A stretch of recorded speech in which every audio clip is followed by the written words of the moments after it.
우리 지난 시간 말씀에서는 그 예수님의 공생의 사역을 세 가지로 정의를 했었는데, 첫 번째가 가르치는 사역, 두 번째가 전파하는 사역, 그리고 세 번째가 고치는 사역이었습니다.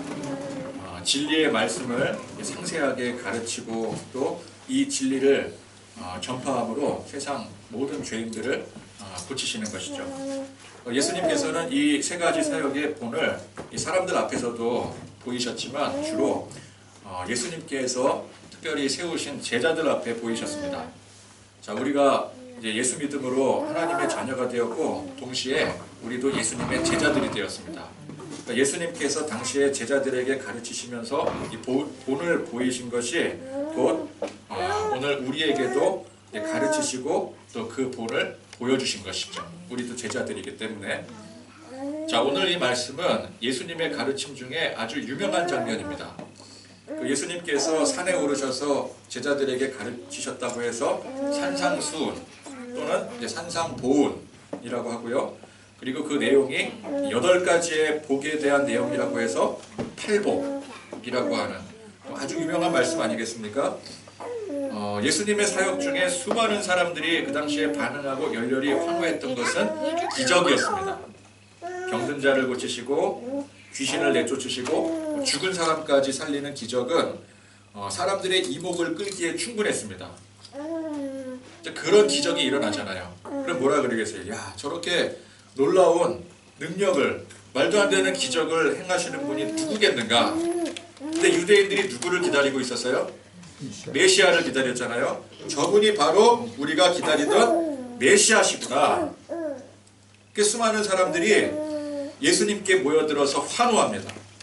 그런 사람들이 이 메시아를 통해서 바라는 바가 무엇일까요? 우선 첫 번째로 강력한 나라 만드는 것. 로마의 영향력이 세계 곳곳에 미치던 시대였습니다. 물론 그 로마가 이 유다를 정복하고 노예 삼고 그런 것은 아니었습니다. 자치권 다 인정해주고요. 종교에 대해서도 다 인정해주고, 그러니까 그 시대 기준으로 매우 신사적으로 대했습니다. 그러나 그거는 이제 우리가 해석할 때 그런 것이지, 그 당시에 유대인들의 입장에서는 그냥 우리한테 어떤 유익을 주든 간에 그들은 상종해서는 안 되는 이방인들 뿐인 것이죠. 하나님을 섬기는 우리가 저들의 이방인들의 지배를 받는다는 것이 참을 수 없는 일이었습니다. 그래서 저 이방인들을 몰아내고 과거의 영광, 어떤 영광이요? 다윗의 영광. 그 영광을 되찾자. 그렇게 해줄 수 있는 인물이 누구예요? 그들이 그토록 기다려왔던 메시아가 되는 거죠. 그러니까 메시아는 바로 과거의 그 찬란한 영광을 되찾아줄 다윗과 같은 군주였던 겁니다. 그래서 이방인들 지금 우리 땅에서 다 몰아내고 영광의 나라를 건설한 후에는 그 다음에는 어떻게 하면 그 다음에 이제 무엇을 또 바라겠습니까? 하나님의 축복받아서 풍성한 결실을 맺고 푸른 그 초장에 수많은 양과 소떼들이 뛰놀며 풀 뜯는 그런 삶을 사는 거, 그게 이상적인 그런 삶이 아니겠습니까? 유대인들이 바라는 소와 양의 결실이 풍성해지는 것이 하나님 주시는 축복의 기준이라고 생각을 했었어요. 그래서 과거 조상들이 하나님의 인도하심으로 요단강을 건너 가나안 땅을 정복했을 때 이 가나안 땅을 뭐라고 불렀습니까? 가나안 땅, 젖과 꿀이 흐르는 땅. 이 젖과 꿀이 뭐예요? 젖은 이제 그 유목민족이기 때문에 그 양이나 소에 관련된 그런 풍성함, 꿀은 이제 땅에 이제 정착을 하기 때문에 땅에서 얻을 수 있는 그런 이제 소산. 그러니까 풍성한 결실의 땅, 그러니까 소와 양의 소유가 많은 땅. 이것이 하나님께서 우리 민족에게만, 다른 민족에게는 허락하지 않고 우리 민족에게만 특별히 주시는 축복이라고 그들은 믿어 의심치 않았던 것이죠. 그런 대망 사상을 갖고 살아가는 유대인들에게 비춰진 예수님은 어떤 분이셨습니까? 병든 자 고치시고 죽은 자를 살리시고 오병이어의 기적을 베푸신 분. 오병이어의 기적이 뭐예요? 보리떡 5개와 물고기 2마리를 가지고 5,000명 이상을 먹이신 기적 중의 기적. 그러니까 얼마 안 되는 양인데 그걸 가지고 수많은 사람들이 먹는, 그것이 뭐예요? 곧 이들이 꿈꾸는, 이제 우리도 땅에 한 주먹도 안 되는 그 씨앗을 심었을 때 풍성한 결실을 맺게 되잖아요. 그죠? 소나양 몇 마리 안 됐는데 푸른 초장에 풀 뜯어가면서 그렇게 풍성하게 방목을 해놨더니 수많은 양과 소떼를 거느리게 되는, 그걸 보여주는 거 아니겠어요? 그들의 눈에는 야, 이 오병이어의 기적은 바로 우리가 바랬던 이 땅에서의 영광과 축복을 말하는 것이구나. 그것이 바로 젖과 꿀이 흐르는 가나안의 영광과 같은 것입니다. 예수님을 따르는 수많은 사람들, 그리고 바로 옆에서 보좌했던 12명의 제자들마저도 그런 기대감과 소망으로 예수님을 따르고 섬겼더라는 것이죠. 물론 이 복음서를 기록했던 마태도 그런 사람 중에 하나였습니다. 이제 이 제자들이 항상 모이면 의논하는 게 뭐예요? 싸우는 게 뭐예요?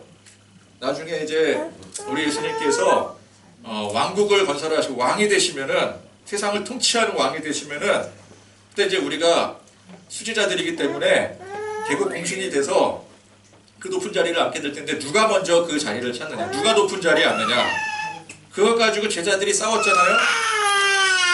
마태는 안 싸웠겠습니까? 마태도 같이 싸웠겠죠. 마태도 싸우고 애기도 울고. 준호가 우는 거는 괜찮아요. 준호는 우리가 다 이해를 합니다. 자, 그랬던 마태가 훗날 이 마태복음서를 기록을 한 거예요. 그죠? 근데 그 제자 당시에 그 생각을 가지고 마태복음을 기록한 건 아니죠. 자, 이 복음서는, 마태복음서잖아요. 복음서는 말 그대로 복음의 메시지를 세상에 널리 가르치며 전파하는 책입니다. 예수님께서 가르치며 전파하셨던 것처럼 이 제자들이 훗날 진리의 복음의 말씀을 전하는 거예요. 가르치고 전하는 거예요. 자, 마태는 예수님을 이제 소개를 하면서 그 마태복음 1장부터 이렇게 쭉 보게 되면은 유년기 혹은 이 성장기를 바로 생략을 했습니다. 바로 예수님의 사역에 초점을 맞추었죠. 세례를 받으시고 마귀의 시험을 이기시고 제자들을 세우시면서, 그러니까 이것은 이제 준비 과정이라고 할 수 있겠죠. 그래서 지난 시간 말씀에 이제 예수님께서 가르치고 전파하고 고치시는 사역을 시작하셨다라는 것으로 시작을 하게 됩니다. 그런 맥락에서 오늘 이 말씀은 그 예수님의, 마태가 이제 표현하고자 하는 이 예수님 공생의 사역의 첫 시작 기록인 것이죠. 그것이 뭐예요? 바로 산에 오르셔서 이 팔복에 대해서 가르치신 장면인 것입니다. 물론 예수님께서 실제로 사역의 어떤 준비를, 그 과정을 마치신 후에 자, 이제부터 시작이다, 그리고 바로 산에 오른 것은 아닙니다. 다른 복음서의 기록에 보면은 뭐 각기 다른 많은 일들을 하셨음을 알 수가 있어요. 그런데 마태는 예수님께서 하셨던 많은 일들 가운데 그 첫 스타트를 오늘 말씀의 이 팔복의 가르침으로 시작을 하고 있는 것입니다. 그러니까 순서대로 치자면 이게 제일 처음은 아닌데 마태는 그렇게 기록을 하고 싶었던 거예요. 그것은 뭐예요? 마태가 이 팔복의 가르침이 매우 중요한 예수님 사역의 시작점이라고 생각을 했기 때문일 것입니다. 자, 무엇이든 시작이 중요합니다. 책도 서론이 중요하지 않습니까? 책의 서론에서 이 책이 앞으로 뭘 말하려고 하는지 그 방향을 제시해 주는 거죠. 그래서 마태가 기록한 예수님의 이 첫 사역인 팔복의 가르침은, 자, 메시아로 이 땅에 오신 예수님께서 그러면 이 세상에 무엇을 가르치고 무엇을 행하시는가에 대한 방향 제시의 역할인 것이죠. 자, 그러면 사람들이 기대하는 팔복, 그 8가지의 핵심 복이 무엇이었겠습니까? 그 당시에. 그러니까 마태가 전하고자 하는 것은 이 팔복인데, 마태가 전하고자 하는 것과는 다르게 그 당시에 사람들이 우리가 이제 복을 받는다, 만약 8가지 복을 받는다, 그럼 뭘 원한다고 그랬죠? 제가 앞서 말씀드린 것처럼 첫 번째, 로마 제국을 몰아내고 완전한 독립을 이루는 거, 그죠? 그리고 두 번째, 과거의 영광을 회복하는 거, 다윗과 솔로몬 시대의 그 영광을 다시 우리가 재현해야 된다. 뭐 그 다음부터는 이제 뭐 앞에 말씀드렸던 것처럼 목축업의 번영, 뭐 소출 증대, 부호, 명예, 건강 등등. 자, 8가지 복을 한번 받고 싶은 복을 말해봐라. 그러면 이제 이렇게 쭉 나열하지 않겠어요? 그러면 이제 야, 이거 8가지를 말하라 그랬는데 여기다가 뭘 더하고 뭘 빼지? 그러면서 이제 행복한 고민에 빠지지 않겠습니까? 여러분들도 자 8가지 복을 드리겠습니다. 뭐 원하는 건 다 드릴게요. 그러면은 이게 이제 뭐 고민이 되는 거잖아요. 뭘 8가지로 줄일까? 뭘 더하고 뭘 뺄까? 그러면서 막 행복한 상상에 빠지는 거 아니겠습니까? 이솝우화에 보면은 이런 얘기가 있어요. 어느 시골 여자가 이제 커다란 우유 한 통을 이제 안고 시장에 팔러 가는 길이었습니다. 근데 이 여인은 길을 가면서 행복한 상상에 빠졌어요. 자, 내가 이제 시장 가서 이 우유 한 병을 팔면은 그 돈으로 뭐를 살까? 그래, 뭐 닭이나 병아리를 사자. 그래서 이제 뭐 암수 이제 한 쌍 사면은 그게 이제 알을 낳으면은 이제 알을 계속 낳으면은 또 이제 새끼를 치고, 그럼 새끼를 이제 많이 치게 되면은 그 잘 길러서 그 새끼를 또 우르르 몰아가지고 팔면은 또 그 돈을 가지고 돼지를 살 수가 있고, 그럼 돼지를 키워서 이제 팔아서 또 소를 살 수가 있고, 또 소를 사면은 또 소가 이제 새끼 치고, 또 뭐 그렇게 되면 수십 마리를 더 사고 또 더 늘리고, 또 목장을 운영하고 또 대농장을 운영하고, 야, 그렇게 나는 이제부터 부자가 되는 거야. 스스로 너무 행복한 나머지 자기도 모르게 만세를 불렀어요. 어떻게 됐겠습니까? 그만 안고 있던 그 우유병이 우유통이 땅에 떨어져서 그 우유가 다 쏟아져 버리고 말았겠죠. 자, 바닥에 쏟아진 우유와 함께 그 여인은 망연자실, 자기가 꿈꿨던 그 달콤한 꿈도 그 우유처럼 완전히 바닥에 쏟아져 버린 거예요. 자, 오늘 말씀의 이 팔복의 말씀은 그런 의미에서 그 당시 예수님을 따르고 기대하던 사람들의 달콤한 꿈을 산산조각으로 깨게 만드는 그런 내용인 것입니다. 첫 번째, 심령이 가난한 자는 복이 있나니 천국이 그들의 것이며. 자, 우리는 아멘 하지만 이것과는 전혀 다른 복을 꿈꾸던 사람들에게는 이게 어떻게 받아들여지겠어요? 심령이건 뭐건 가난한 것은 용납을 할 수가 없는 거죠. 그죠? 부자가 돼야지. 아니, 뭐 물질도 그렇고 심령도 그렇고 무조건 부자 돼야지 뭐 가난하다는 게 말이 되느냐? 가난이 무슨 복이냐? 두 번째, 애통하는 자는 복이 있나니 그들이 위로를 받을 것이며. 우리가 애통하는 게 싫어서 메시아를 기다리고 예수님을 따르는데 애통하는 게 무슨 복이냐라고 생각을 하겠죠. 그걸 위로한다고 그게 위로가 되겠습니까? 여러분, 정말 삶에 애통하는 사람에게 위로한다고 그게 위로가 먹혀들지가 않아요. 어떤 사람 불난 집에 부채질하냐 그래요. 지금 이 말씀은 야, 우리가 그렇지 않아도 애통해 죽겠는데 그게 복이래. 이거 불난 집에 부채질하는 거 아니겠습니까? 세 번째, 온유한 자는 복이 있나니 그들이 땅을 기업으로 받을 것이며. 이게 무슨 소리예요? 아니, 우리 민족이 온순해도 너무 온순해서 허구한 날 그 주변에 그 이방인들 강대국들에게 침략당하고 나라 망하고 잡혀가고 빼앗기고 그랬는데 무슨 땅을 기업으로 받는다는 말입니까? 땅을 다 뺏기고 마는데. 네 번째, 의에 줄이고 목마른 자는 복이 있나니 그들이 배부를 것이며. 아니, 의로운 거 좋은 거는 알겠는데 그게 무슨 복이고, 배부르려면 어떻게 배불려야 돼요? 땅의 소출이 풍성해야 배부르지 의를 지킨다고 배가 부릅니까? 요즘 세상에 법 잘 지키고 의롭게 산다고 부자 됩니까? 다섯 번째, 긍휼히 여기는 자는 복이 있나니 그들이 긍휼히 여김을 받을 것이며.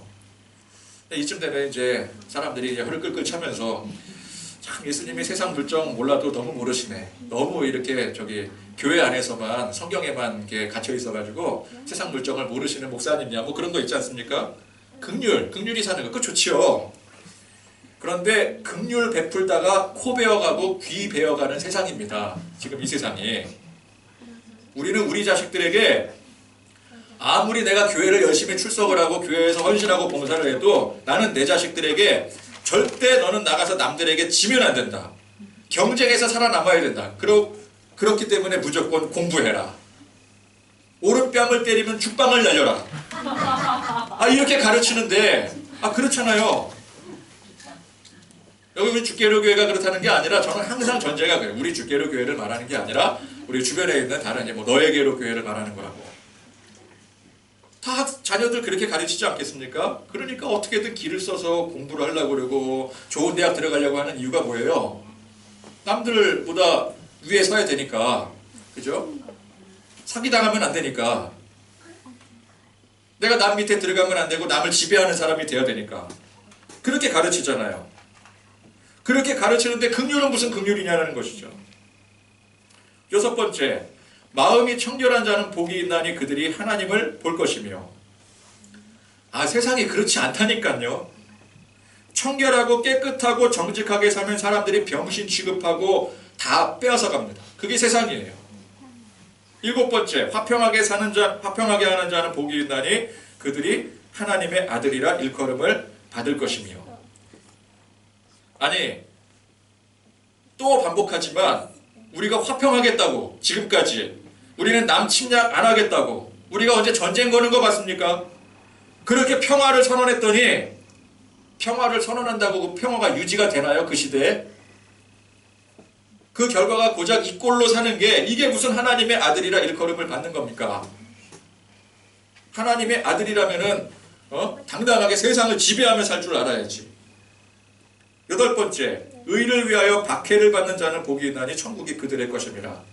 이쯤 되면은 이제 말을 말아야 되겠다. 그렇게 나오지 않겠습니까? 의를 위하여 박해를 받는다. 그런 천국이라면 저는 안 가겠습니다. 박해를 왜 받아요? 내가 지금 세상에서 박해를 받는 것도 억울해 죽겠는데 그걸 천국에까지 가서 받으라고요? 그게 천국이라고? 이거 뭐 메시아라 그러더니 이거 순엉터리네. 그러면서 사람들이 다 도망갈 내용이에요. 이 메시아는 틀렸습니다. 우리 다른 메시아를 찾아야 됩니다. 번지수 잘못 찾았습니다. 그런데 이게 비단 그 당시의 모습만이 아니죠.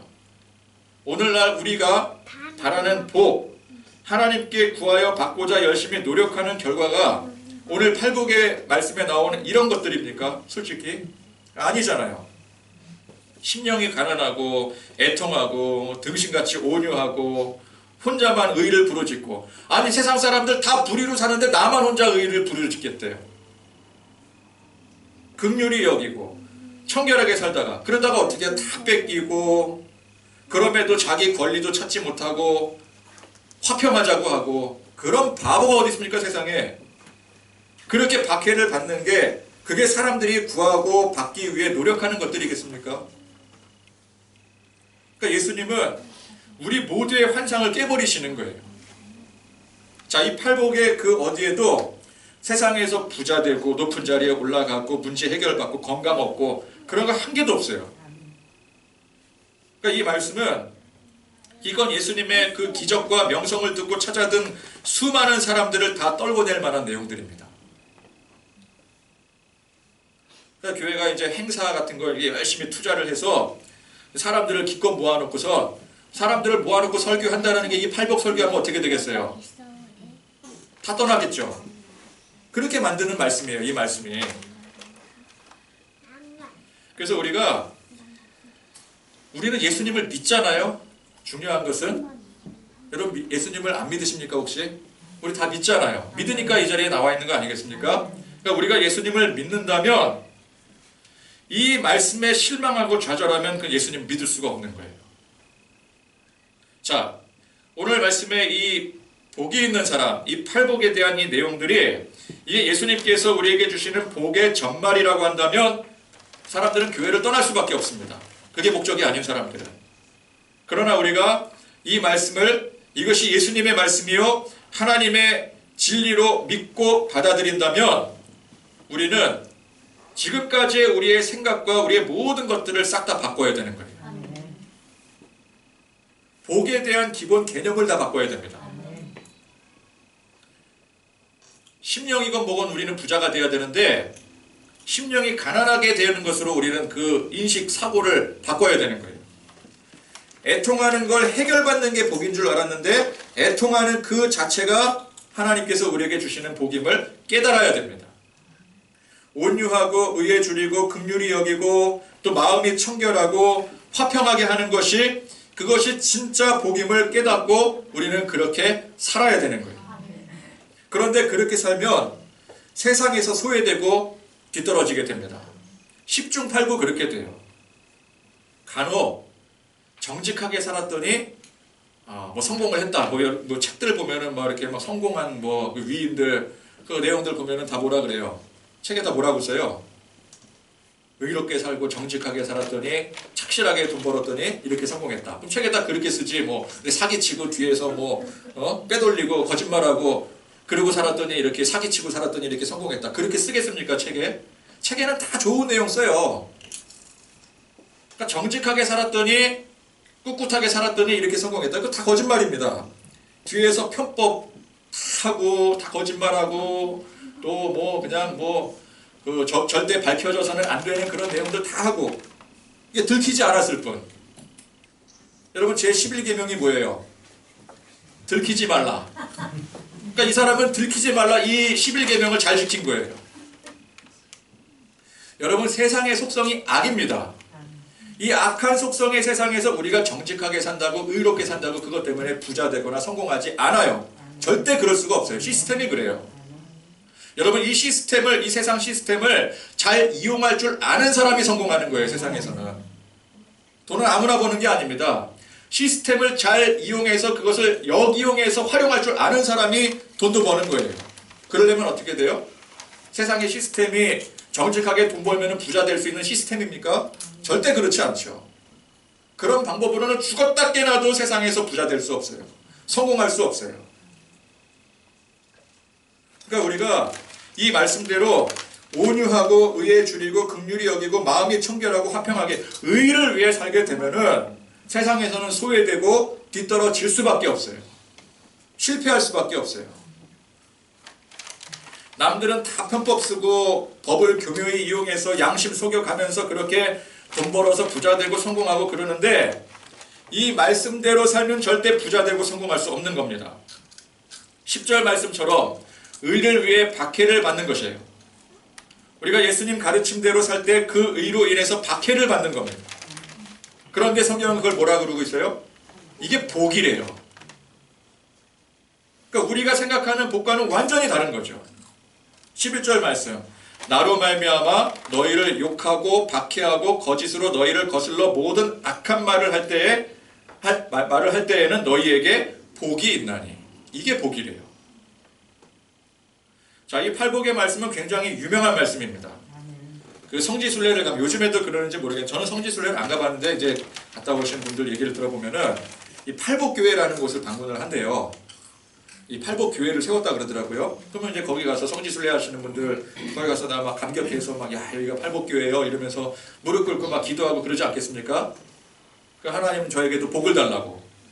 그런데 정작 이 팔복의 내용이 뭔지를 몰라요. 문자적으로 모르는 게 아니라 의미적으로 모르는 거예요. 팔복 하면서 노래도 부르고 노래도 얼마나 많아요. 팔복에 대한 노래가. 그 이름으로 교회도 세우고 그러는데 정작 그 내용의 의미 그대로라면은 전부 다 도망갈 내용들이에요. 그걸 노래하고 그 이름을 가지고 교회를 세우고 있어요. 그런데 정작 바라는 복은 이 팔복이 아니라 세상 복을 바라고 있어요. 기복신앙이 있죠. 기복신앙. 기복신앙이 교회와 성도들을 지배하고 있습니다. 기복신앙이 뭡니까? 기복신앙은 그 기준이 하나님께 있지 않고 세상에 있는 게 기복신앙입니다. 내가 원하고 이루고 싶은 것을 그걸 복이라고 정해놓고 그걸 열심히 비는 게 그게 기복신앙이에요. 그럼 기복신앙의 반대가 뭘까요? 팔복신앙이에요. 그죠? 반대잖아요. 완전 반대잖아요. 오늘 말씀에 예수님께서 가르쳐주신 팔복은 기존 그 기복신앙의 복과는 완전히 반대입니다. 개념부터가 달라요. 근본이 달라요. 그러니 말씀이 맞다면 이 세상을 비롯해 수많은 교회와 성도들이 다 거꾸로 가고 있는 거예요. 그러면 이 말씀이 아무리 이 팔복의 말씀이 유명하면 뭐 하겠어요? 다 거꾸로 가고 있는데. 여러분 우리가 하나님께 복을 구하는 것은 잘못된 게 아닙니다. 구하라 그리하면 주실 것이요 찾으라 그리하면 찾아낼 것이요 두드리라 그리하면 열릴 것이라고 말씀했어요. 무엇이든지 원하는 대로 구하라고 하셨습니다. 그러니까 우리가 구하는 것은 성도로서 하나님의 자녀로서 마땅한 것입니다. 구하지 않는 게 문제지 구하는 것은 결코 문제가 되지 않습니다. 자, 그런데 뭘 구하느냐? 이게 중요한 거예요. 구하라, 찾으라, 두드리라 했는데, 야, 구하라, 찾으라, 두드리라 했으니까 우리는 뭐 세상 성공하고 물질의 복, 뭐 건강 그런 걸 찾아야 되지, 그걸 구해야 되지, 그럴 줄 알았더니 그 마태복음 6장 33절에 너희는 먼저 그의 나라와 그의 의를 구하라. 자, 하나님의 나라와 하나님의 의가 뭐예요? 바로 오늘 말씀에 나오는 이 팔복이에요. 심령이 가난한 것입니다. 내 심령이 가난하여 애통할 때에 우리는 하나님을 찾아 부르짖을 수 있는 거예요. 그래서 그게 복인 거예요. 내가 죄인임을 깨달아 알기 때문에 그 겸손함으로 애통할 수가 있는 거예요. 그게 심령의 가난함 아니겠습니까? 그래서 하나님을 찾을 수 있다면, 하나님을 찾게 된다면 그것이 우리에게 하나님께서 주시는 진정한 복인 거예요. 심령이 부자인 사람은 결코 하나님을 찾을 수 없습니다. 그 교만한 거예요. 교만한 사람이 하나님을 왜 찾겠습니까? 교만한 사람은 하나님을 찾지 않아요. 온유하고 긍휼히 여기고 마음이 청결하고 화평하게 하는 게 곧 하나님의 나라와 하나님의 의입니다. 그러다가 박해를 받고 망하더라도 그 자체가 하나님의 나라와 하나님의 의라는 거예요. 그냥 망하는 게 아니라, 그냥 박해를 받는 게 아니라 하나님 말씀대로, 이 팔복의 말씀대로 박해를, 긍휼히 여기고 온유하고 청결하고 화평하게 한 그 결과로 박해를 받아서 망한다면 그것도 하나님의 복이라는 거예요. 세상 물질, 돈, 명예, 성공에 목마른 것이 아니라 하나님의 의에 줄이고 목마른 것이 진짜 복이고, 그것이 하나님의 나라와 하나님의 의인 것입니다. 아직도 우리 안에 기복신앙, 세상 복에 대한 그런 관념으로 차 있다면 그걸 버리지 않고서 우리는 하나님을 믿는다고 할 수 없고요, 예수님의 제자라고 감히 말할 수 없는 것입니다. 그러면 또 이제 사람들이 이렇게 얘기를 해요. 그게 복인 줄은 알겠는데, 심령이 가난하고 애통하고 의에 줄이고 온유하고 화평해야 되는 건 알겠는데, 그로 인해서 박해를 받고 고난당하는 거는 그거는 견디지 못하겠습니다. 그건 너무 힘들어요. 그러면서 뭐라 그래요? 나는 아직 그 수준까지는 이르지 못했습니다. 그렇게 하소연을 합니다. 그러나 우리가 말은 바로 해야 돼요. 그게 복인 줄은 알겠는데, 팔복의 내용이 뭔지는 알겠는데 라고 하는 그 말이 틀린 말이에요. 그럼에도 불구하고 그거를 내가 아는데도 불구하고 그걸 견디지 못하겠다고 하소연한다면 그거는 사실 그 복을 아는 게 아니에요. 그건 모르는 거예요. 그냥 문자적으로 아는 것이지 진정 아는 게 아니에요. 팔복의 말씀을, 성경 말씀을 그냥 한글을 읽을 줄 아니까 아는 게 아닙니다. 자, 11절에서 12절 말씀. 나로 말미암아 너희를 욕하고 박해하고 거짓으로 너희를 거슬러 모든 악한 말을 할 때에는 너희에게 복이 있나니 기뻐하고 즐거워하라. 하늘에서 너희의 상이 큼이라. 너희 전에 있던 선지자들도 이같이 박해하였느니라. 자, 박해받고 고난당하는 게 복이라고 했습니다. 하늘에서의 상이 크다고 했어요.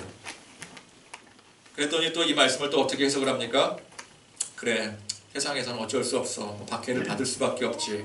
그것도 복이라는데 할 수 없는 거 아니겠어? 그러나 어디서 상을 받는다고요? 하늘에 가면 상을 받을 거야. 그래서 이 세상에서 고난당하는 것을 꾹꾹 참고 인내하고 눈물 흘려가면서 허벅지 꼬집어 가면서 말씀 열심히 지키고 살면 나중에 천국 가서 큰 상, 내가 여기서 보상받지 못한 큰 상을 받게 될 거야. 그 큰 영광의 결실을 얻게 될 거야 라고 생각을 하는 거예요. 그럴 때 그 큰 결실, 그 상은 뭐예요? 세상에서 박해받느라고 고생하느라고 누리지 못했던 모든 것들. 결국 뭐예요? 기복신앙, 물질, 영광. 자, 이슬람 신자들이 그러잖아요. 이 땅에서 고생하면 천국에 가서 수많은 아내들과 그 부유함을 보상으로 받는다. 그 믿음이 있기 때문에 막 폭탄 들고 막 뛰어들고 그러는 거 아니겠습니까? 여기서는 이러지만 나는 천국 가면은 그 이슬람 문화권이 그러잖아요. 막 수많은 아내들 거느리고 막 왕같이 행사하고 다 그렇게 가르치거든요. 그러니까 그거 믿고 젊은이들이 폭탄 들고 뛰어드는 거예요. 그런 것처럼 그런 어떤 이제 나중에 천국 가면은 지금까지 받지 못했던 그런 것에 대한 보상, 그런 개념으로 사람들이 상을 생각한다는 거예요. 그러니까 여기서 말하는 하늘에서의 상은 우리가 상상하는 그런 상이 아닙니다. 그러니까 우리가 상상하는 상은 결국은 부요함, 성공, 명예, 그런 것들 아니겠습니까? 이 땅에서 못 이루는 거 천국 가서 확실하게 누리자, 그거잖아요. 천국에서 하나님과 동거하며 예수님께서 말씀하신 이 온유함과 긍휼함과 진정한 화평, 진정한 의를 누리는 게 하늘에서의 상인 거예요. 그게 상이에요. 하나님과 동행하며. 오늘 말씀의 이 복은 곧 천국에서의 상과도 같은 거예요. 그러니까 우리 천국에서 어떻게 살아요? 의를 이루고 사는 거예요. 진정한 화평을 이루고 사는 거예요. 진정한 온유함으로 사는 거예요. 그게 어떻게 가능해요? 하나님과 동행하기 때문에 가능한 거예요. 그게 상인 거예요. 그리고 그것은 비단 하늘에서만 누리는 게 아닙니다. 너희를 욕하고 박해하고 거짓으로 너희를 거슬러 모든 악한 말을 할 때에는 너희에게 복이 있나니 기뻐하고 즐거워하라. 자, 이것은 나중에 천국 가서 지금까지 꾹꾹 참고 있다가 나중에 천국 가서 기뻐하고 즐거워하라는 말이 아닙니다. 욕먹고 박해받고 고난당하는 그 순간에도 기뻐하고 즐거워하라는 말씀입니다. 예수님 가르침대로 이거 살려고 하니까 너무 힘들다, 이게 아니라 예수님의 가르침대로 사니 핍박과 고난을 당해도 기쁘고 즐겁다, 이게 되는 거예요. 천국 가서 되는 게 아니라 어디서 된다고요? 여기서 우리가 살면서. 그게 신앙 고백이 되는 거예요. 이게 진짜 복이라는 것입니다. 어떻게 그게 복이에요? 어떻게 기쁘고 즐거울 수 있겠습니까? 근데 그렇게 한번 해보세요. 제대로 해보지도 않고 그저 지레짐작으로 내가 가지고 있는 세상 복에 대한 기준으로 그렇게 생각하니까 야, 이 말씀대로 살다가는 큰일 난다. 그러면 백날 이 말씀을 들은들 그 무슨 소용이 있겠어요? 그러니까 남에게 준 말씀이지 내게 주는 말씀이 아닌 거잖아요. 나는 그렇게 살 생각이 없거든요. 나는 세상에서 온유하고 화평하고 그렇게 살 생각이 없어요. 그렇게 살아서 언제 돈 모으고 언제 집 사고 언제 시집장가 보내고 그러겠습니까? 나는 그렇게 살고 싶지 않아. 그거는 교회에서 기도 많이 하고 뭐 이렇게 목사님이나 뭐 선교사님들이나 그런 사람들이나 그렇게 살면 되고, 나는 그냥 내 생각대로 교회 열심히 나와서 내가 생각하는 복을 누리며 살아갈 거야. 그렇게 생각하고 교회를 다니는 사람들에게는 이 말씀 백날 들어도 아무 의미가 없고 소용이 없는 거예요. 너희 선지자들도 박해를 받았다고 했습니다. 나만 받는 게 아니에요. 믿음의 선조들도 박해를 받고 사는데도 불구하고 하나님의 가르침대로 진리의 말씀대로 살았더니 진짜 기쁨과 감격이 있었더라는 거예요. 성경이 증언을 해주는 거예요, 우리에게. 그러니까 성경을 통해 우리가 교훈받는 게 뭡니까? 괜히 내가 듣고 싶은 것만 골라서 아브라함이 부자가 됐지 나도 부자가 될까, 그런 게 아니라 성경의 수많은 위인들이 어떻게 살았어요? 의를 위하여 핍박받고 고난당했잖아요. 그런데 이분들이 어떻게 고백을 했어요? 다윗이 어떻게 고백을 했어요? 하나님 앞에 감격과 기쁨을 노래하자. 그죠? 그걸 우리가 배워야 되는 거예요. 나도 그렇게 살 수 있구나. 나도 은혜 받으면 그렇게 되는구나. 아멘. 나도 이 땅에서 하나님의 이 의를 지키고 오늘 팔복에 나와 있는 이 복을 실천하며 누리며 살아갈 때 그로 인하여 환난 가운데 핍박을 당하고 고난당하지만 그럼에도 불구하고 믿음의 선지자들처럼 나도 그 가운데 하나님 앞에 기뻐하며 즐거워할 수 있구나. 우리 그렇게 결단하고 살아야 되는 거예요. 우리는 세상에서 잘 되자고 하나님 앞에 구원받고 세상의 사명자로 보냄받은 게 아닙니다. 교회는 세상 복을 얻으려고 그것을 사람들에게 베풀려고 열심히 전파하고 혹은 성도들이 출석하며 충성하는 것이 아니에요. 그래서 제가 그러잖아요. 교회가 하나님의 말씀을, 진리의 말씀을 제대로 선포하면 할수록 사람들은 떠나가게 돼 있어요. 교회는 부흥할 수 없는 게 사실이에요. 그게 맞아요. 그런데 부흥을 하고 있다, 사람들이 구름대같이 모여든다, 여기에는 복음이 없을 가능성이 큰 거예요. 단적으로 이렇게 말해서 논란이 될 수 있겠지만 사실이 그래요. 사실이. 의로 인하여 핍박을 받는데 누가 그거를 바라고 오겠어요. 그게 기현상이죠. 교회는 그런 곳이 아닙니다. 우리의 신앙은 그런 신앙이 아니에요. 오늘 이 팔복의 말씀, 이 산상수훈의 팔복의 말씀을 가슴 깊이 아로새겨 진정한 기쁨과 감격으로 살아가실 수 있는 그런 저와 여러분들이 되실 수 있기를 축원드립니다. 아멘.